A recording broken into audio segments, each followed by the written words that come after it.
もこんにちは、ジェニュエンウォッチです。今回レビューする時計はエドックスの 10302-3NIN2 という時計です。この時計は2011年のモデルです。独特の大きな押しボタンが魅力的で、ぜひ皆さんに紹介したいと思い、今回動画にしました。それでは詳しく見ていきましょう。文字盤はこのように黒色のカーボン。見る角度によって雰囲気が変わる面白い文字盤になっています。針はこのように先端がラウンドした形状。9時位置にはラウンドした形状のスモールセコンド。独立して秒針だけが動く様子がかっこいい。3時の位置には30分計。クロノグラフのための針です。インデックスは上下でデザインが違います。かっこいいですね。インデックスの外側にはタキメーターが表示してあります。この時計のムーブメントはエドックス10というクォーツ。精度は公表されていません。クロノグラフの機能はこの赤いボタンをプッシュすればスタートします。割と固めの押し心地。もう一度赤いボタンを押したら止まります。左上のボタンを押せば12時位置へと戻ります。ガラスはサファイアガラス。ケースの材質はステンレス。クラウンを含まない時計の幅は 45mm。そしてガラスは 40.2mm。ベゼルの幅は 2mm 程度。この大きなガラスと細いベゼルが相まってより大きな文字盤に見えますね。ラグからラグは 54.3mm。そこまで長くはないですね。ラグ幅は 23mm。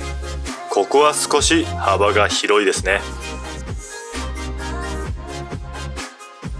夜光塗料の光り方もチェックしてみましょうか。こんな感じに光ります。針全体に夜光塗料が塗布されているのでかなり見やすいですね。インデックス、針すべて緑色に発光しています。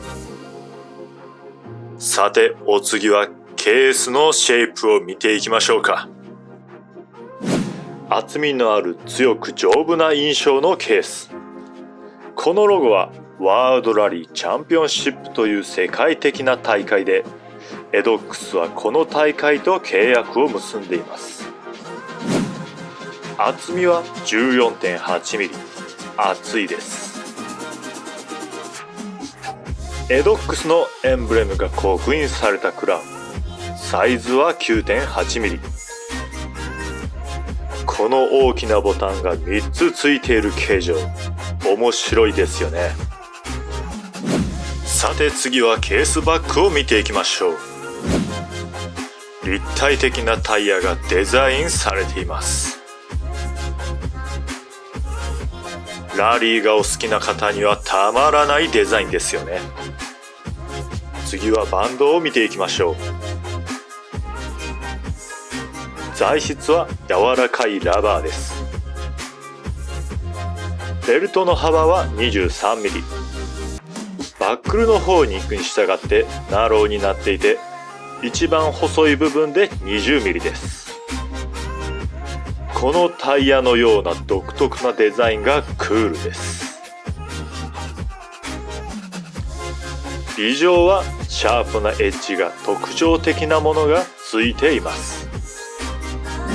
腕回り 170mm の私がつけるとこのような雰囲気です。材質はステンレスなのでずしっと重さを感じます。 144g です。ただラバーバンドが柔らかく腕の形にフィットしやすいので使いやすい時計だと感じます。ラグからラグは 54.3mm。私の腕にもフィットしていますね。いかがでしたか？このチャンネルではこんな感じで私の好きな時計を紹介していきます。もし楽しんでいただけたならチャンネル登録をよろしくお願いします。それでは次の動画でまた会いましょう。